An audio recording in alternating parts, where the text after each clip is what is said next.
video I'm going to show you how to do routine cleaning on your pipes. Right now I'm going to show you some of the things that you're going to need in order to do a routine cleaning on your pipe. You're going to need some type of cleaning solution. I prefer grain alcohol. You're going to need pipe cleaners, both the bristle and the regular kind, the extra absorbent kind. You're going to need various sizes depending on your pipes, because not all pipes are the same. So I prefer to mainly use a tapered because they're thick on one end and thin on the other. But you're also going to need to use, maybe some thin ones if your pipe can't take a thick pipe cleaner. I also like to use a shank brush because it's reusable. You can wash it with some dish soap, put it away to use it again, and it cuts down on the bristle pipe cleaners. You can do the main cleaning with the shank brush, and it'll cut down on the cost of using so many bristled pipe cleaners. You're also going to need some paper towels, a soft towel, and what I like to use, I use a little shot glass or something to put the alcohol in to help minimize so you don't spill it, because it's easier to knock over this tall bottle or whatnot than it would be to just knock over this glass. And plus, with the glass, you can also just stick your thing in it while it's in the alcohol and whatnot. You're also going to need some Q-tips.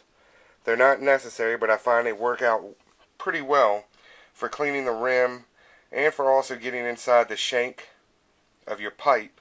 It'll also cut down on the cost on some pipe cleaners, because sometimes the shank are a little bit thicker than what the pipe cleaner can get, and these are a little bit thicker so it can get inside the shank of your pipe a little easier. And of course, you're going to need a pipe. Okay, so start by disassembling your pipe. And that's pretty much removing the stem. If you have any removable bands, remove those as well. What I like to do to start off as a first step, I take a Q-tip and moisten it with saliva. Saliva works really well at removing the tar from the rims. And that's the first thing I do. It doesn't damage the thing, but you can see how much tar is coming off of the rim. I normally try to do this after every time I smoke a bowl out of the pipe to keep it from getting really built up on there and it becoming really hard to clean. So when I'm doing normal routine cleaning, it doesn't take a whole lot of extra time. So you keep moistening a clean part of the Q-tip with saliva and keep going until you've removed all of the tar from the rim. And once you get around to where it's not removing anymore, that's clean. Then what you want to do is, I have my cleaning solution in a little glass with the shank brush. Dip that into the shank brush, but before dip the shank brush into the solution. But what I like to do is I take a paper towel and roll it up into a little tube and insert that into the bowl. That way it'll catch any of the excess cleaning fluid from rolling down and pouring out of the bowl and possibly ruining your finish, because you don't want to get any of the alcohol or cleaning solution on the finish of your pipe, because it can and it will strip it off. So once that procedure's done, I got that in there to protect it, and it'll also absorb any of the liquid. I take the shank brush, dip it in, and then I start going in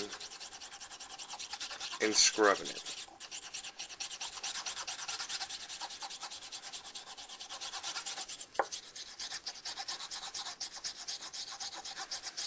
And as you can see, it's getting quite a bit of the dirt out of there. And what I like to do to save a little bit of time, I'll take a Q-tip, dip it into the cleaning solution, and go into the shank and clean that, because the cotton on the Q-tip is a little bit wider than it's a lot wider than the shank brush, but a little bit wider than even the pipe cleaners. So it'll save a lot of time instead of using you know, so many pipe cleaners. You can tell it's doing a great job of cleaning the shank. Now I'm going to go back in with the shank brush and the bristle pipe cleaners and everything and get this thoroughly cleaned. But right now I'm going to show you, you know, pretty much the same way on doing the stem. If the shank brush fits into the stem, you can go ahead and use that. And as you can see, the dirty solution is pouring out of the stem.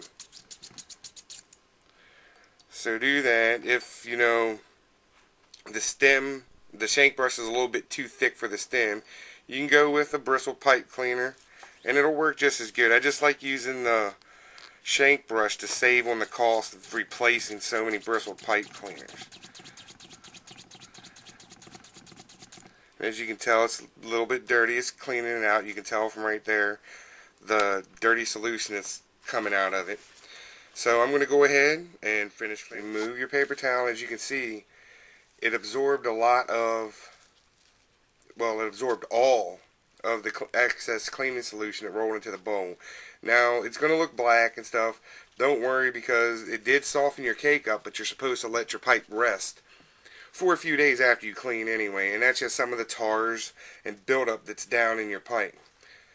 Make sure that you go through and dry it out with a nice clean dry pipe cleaner. And as you'll see, I pull it out and it's pretty much clean. Don't worry about if it's still a little bit dark and dirty down on the very tip of it, because that's the part that's going into your bowl and your cake is in there and everything, so it's going to look a little bit dirty on the end of your pipe. And then you reassemble your pipe. I like to blow through it to make sure that there's no little particles of the pipe cleaner or anything in there. And as you can see, I'll show you, by using the shank brush, it saved me quite a bit of, I guess you can say, money on pipe cleaners. I used in total 3 bristle pipe cleaners for the stem and the pipe. I used 3 total Q-tips for the rim and inside the shank, and 1 thin regular pipe cleaner for the your stem, because on this stem I couldn't get all the way in there with the shank brush or the bristle pipe cleaner. So once you're done that, your pipe's already clean and dry. Well, not dry, but you got all the excess fluid out. You're going to need to let this rest for a few days to completely dry out. Now for the final step, what I like to do, I take a little bit of extra virgin olive oil and apply it to the stem and the pipe.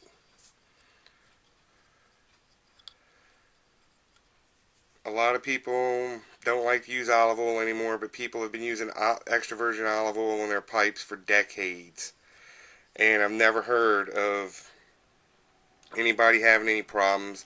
I've been using it on my pipes since I started smoking pipes, because that's what my grandfather used to do and a lot of old timers used to do it, and I've never had any ill effects at all from using olive oil on my pipes. Let that sit there and dry a little bit, and normally what I will do is I'll let it dry a little bit longer than what I'm going to do here, but for the instructional purposes of the video, I take the soft towel and I'll buff it off. So now that that's buffed off, you can see that it has a nice shine on it. It has the protective coating on the stem from the olive oil filling up the little pores on the vulcanite, so it'll actually deter some of the oxidation buildup and gives you a nice clean shiny pipe. And there you have it. That's pretty much how you do a routine cleaning. Just remember, treat your pipes good, clean them on a regular basis, and they'll reward you with nice, sweet, relaxing smokes. I hope this video has been helpful to some of you, and we'll see you on pipesmagazine.com.